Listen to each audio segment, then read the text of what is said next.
예, 우리가 전번 시간에 누가 구원을 받을 것인가, 우리가 이 시간에 한번 살펴보기로 하죠.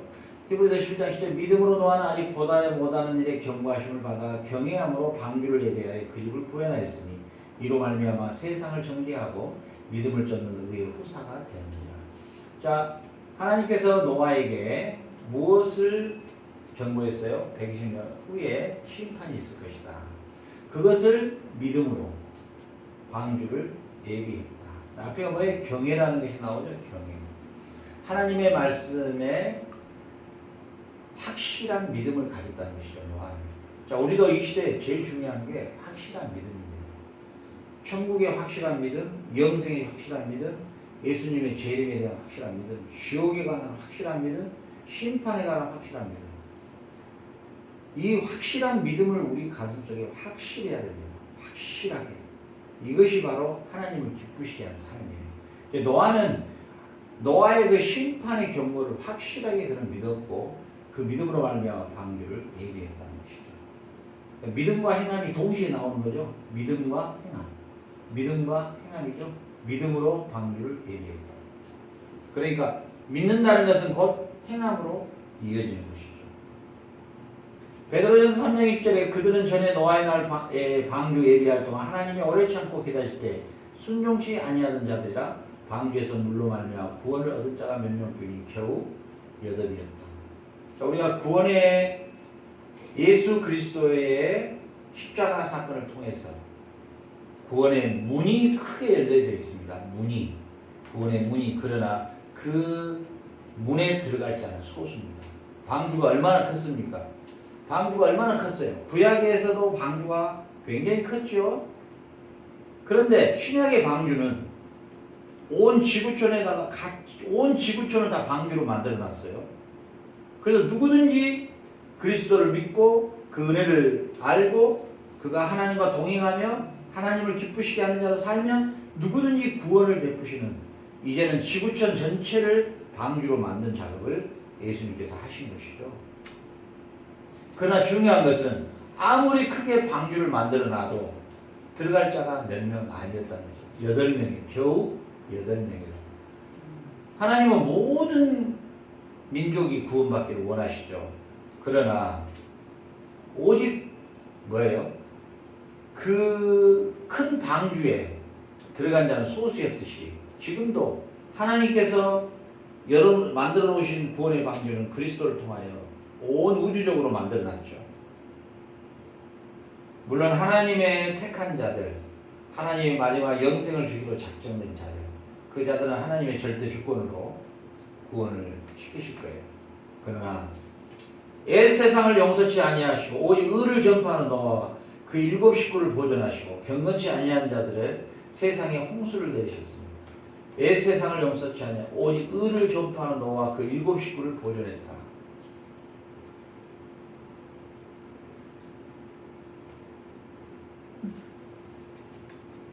자, 오늘 우리는 말씀을 이렇게 정리하고 이제 마치도록 하십시다. 오늘은 무엇보다도 구약에 나타난 구원에 관한 부분입니다. 구원에 관한 부분. 우리는 구약에서의 구원은 어떤 구원이었을까? 상당히 궁금했죠. 신약에서는 예수 그리스도를 통하여 우리의 죄 사함을 얻고 또 그리스도께서 성령으로 오셔서 성령이 우리 안에 내주하시고 그 성령에 추구하는 하나님의 거룩한 형상으로서의 삶을 추구하고 하나님과 동행하며 그 기뻐한 삶을 살아드리는 그 삶 자체를 통해서 우리는 하나님의 크신 은혜로 말미암아 구원을 얻는 거죠. 그럼 구약 때는 과연 어떤 사람이 구원을 얻었을까 궁금하지 않으세요? 그런데 오늘 노아와 에녹을 통하여 우리는 분명하게 구약에 나타난 구원에 대한 분명한 것을 볼 수가 있었고, 그 구약에 나타난 그 구원과 신약의 구원이 틀리냐? 그렇지 않습니다. 오히려 구약에 나타났던 그 구원의 사건은 신약에서 더 더 완벽으로 이루어가고 있는 것입니다. 신약에서 요구하는 하나님과 동행하는 삶, 하나님을 기쁘시게 하는 삶, 세속에 물들지 않는 거룩한 삶. 이 삶이 구약의 에녹이나 엘리야나 노아가 살았던 그 이상으로 우리에게 요구하는 것이고, 이들보다도 더 경건한 삶을 살아야만이 되는 그러한 삶에 우리가 살고 있는 것이에요. 그래서 예수님께서 이런 말씀하시죠. 내가 율법을 폐하러 온 자느냐? 아니다. 율법을 온전케 하기 위해 왔다. 자, 다른 사람과 간음을 하는 게 뭐냐 했을 때 예수님은 모세는 이렇게 말했지만 나는 너희한테 말하겠는데, 여자를 보고 음욕을 품은 것도 간음이다. 구약 때는 다른 사람과 육체의 관계를 가져야만이 간음인데, 예수님께서는 음욕을 품은 것 자체가 간음이다. 내 이웃의 아내를 탐내지 말라.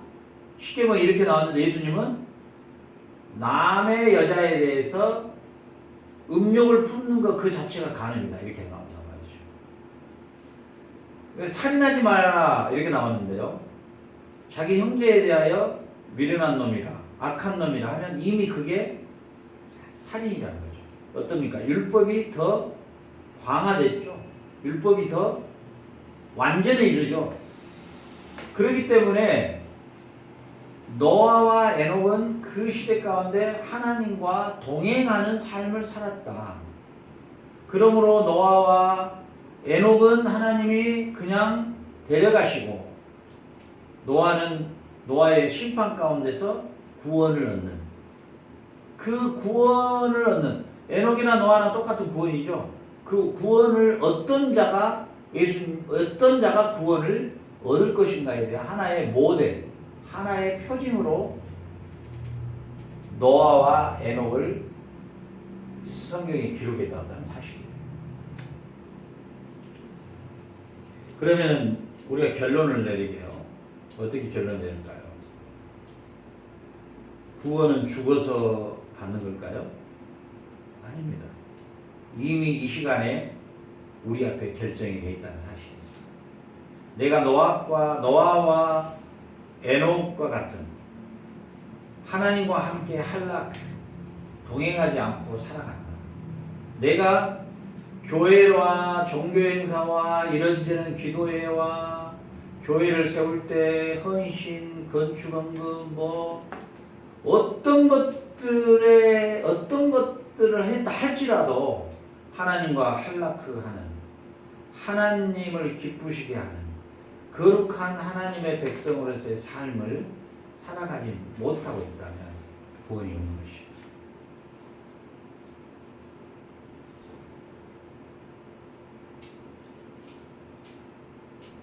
우리가 교회 안에서 이런저런 직분을 가지고 있고 이런저런 종교적 열심을 내고 아무리 교회 안에 훌륭한 일을 해낸다 할지라도 그의 삶이 에녹과 노아처럼 그 폐역한 시대, 그 노아의 시대를 소개했죠. 어떻게 해요?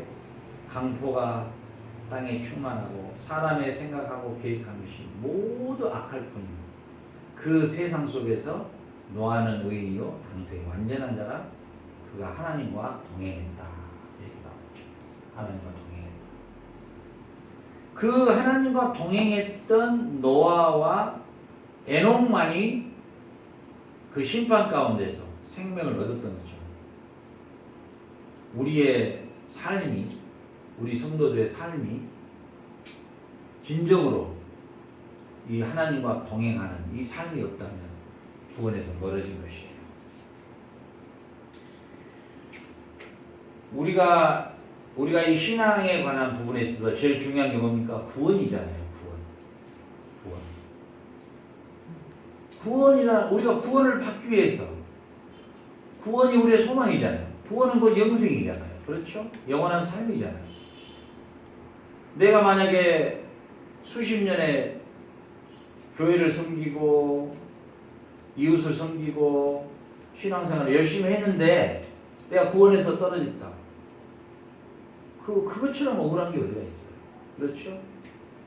우리가 행위로 구원을 얻는 것이 아니다 이렇게 말하는데요. 그렇잖아요. 믿음으로 구원을 얻고 행위로 구원을 얻는 것은 분리된 게 아닙니다. 그래서 로마서에서 믿음으로, 그러나 야고보서에서는 행위로. 그러면 행위와 믿음이라는 것은 동전의 양면처럼 하나예요.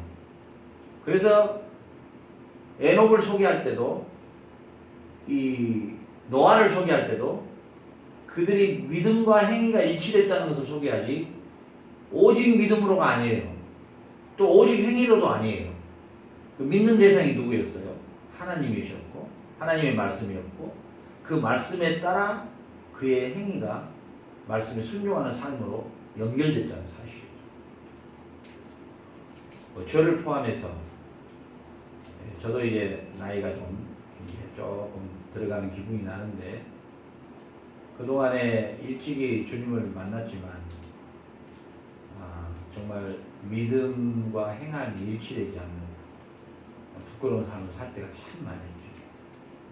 참 이제 수염이 하얘지면서 정말 이제는 내가 행함으로 구원을 얻으려고 하는 그 율법주의자들이 말하는 행함의 의롭다함을 인정받으려고 하는 그런 의가 아니라 진짜 예수님께서 나를 피로 사시고 그 십자가로 그 순환과 고난이 나의 허물과 죄악 때문에 하나님 앞에 설 수 없는 나를 깨끗이 그의 피로 씻으셔서 하나님 앞에 당당하게 설 수 있도록 만들어 주시기 위해서 흘리신 그 예수님의 은혜의 피, 내가 당해야 될 그 저주의 십자가, 내가 짊어져야 될 그 저주의 십자가, 내가 창과 채찍과 얼굴에 충을 받으며 가시메르관을 써야 될 그 대가를 대신 치러주신 그 예수님의 은혜를 참 묵상하면서 내가 그러면은 하나님을 이제 기쁘시게 할 수 있는 게 뭘까? 나에게 이렇게 큰 은혜를 주셨는데 에베소 2장 8절로 9절처럼 너희가 그 은혜를 인하여, 그 은혜가 어떤 은혜입니까? 십자가의 은혜잖아요. 그 은혜를 인하여 믿음으로, 우리가 그 은혜를 믿는다고 말하잖아요. 우리가 그 십자가의 은혜를 믿는다고 하는, 그렇죠? 그 은혜를 인하여 믿음으로 이러잖아요. 에녹은, 노아는 그 믿음으로 그들의 행위가 하나님을 기쁘시게 했다. 로마서 11장까지 우리가 어떻게 구원을 얻었는가 바울이 설명을 하면서 마지막 12장에서 그러므로 우리가 하나님이 기뻐하시는 산제사로 우리의 삶을 드려라. 하나님의 선하시고 기뻐하시고 온전한 뜻이 무엇인지 분별하여 그렇게 삶으로 하나님을 기쁘시게 하는 삶을 살아드리라. 이렇게 바울이 권면하고 있죠. 오늘 이 유튜브를 시청하신 우리 성도님들, 오늘 이렇게 정리하고 갑시다. 우리가 지금 코로나19 때문에 굉장히 새로운 시대, 새로운 시스템 안에서 살아가고 있는데요. 더더욱더 우리는 이 시간을 은혜로운 시간으로 만들어야 할 것입니다. 코로나가 비록 우리의 생명을 걷어간다 할지라도 하나님이 허락해야만이 걷어가는 것이고, 이럴 때일수록 우리는 더더욱더 세상에 코로나가 무서운 게 아니라, 코로나를 무서워할 게 아니라 내가 이 타락한 세상 속에서 타락해 있는 나를 무서워하고 이 타락의 유혹에 손짓을 하고 있는 이 세상을 대하여, 세상에 대하여 내가 혹시 넘어질까 두려워하는 것이 더 중요한 시대가 아니겠습니까? 이런 시대 가운데 우리는 하나님과 동행하는 거룩한 삶을 추구해야 하는 것입니다. 그것이 십자가의 예수님의 은혜를 아는 것입니다. 자, 오늘도 좋은 하루 되시고 오늘도 행복한 그런 삶이 되시기를 주의 이름으로 축원합니다. 감사합니다. 샬롬. 많이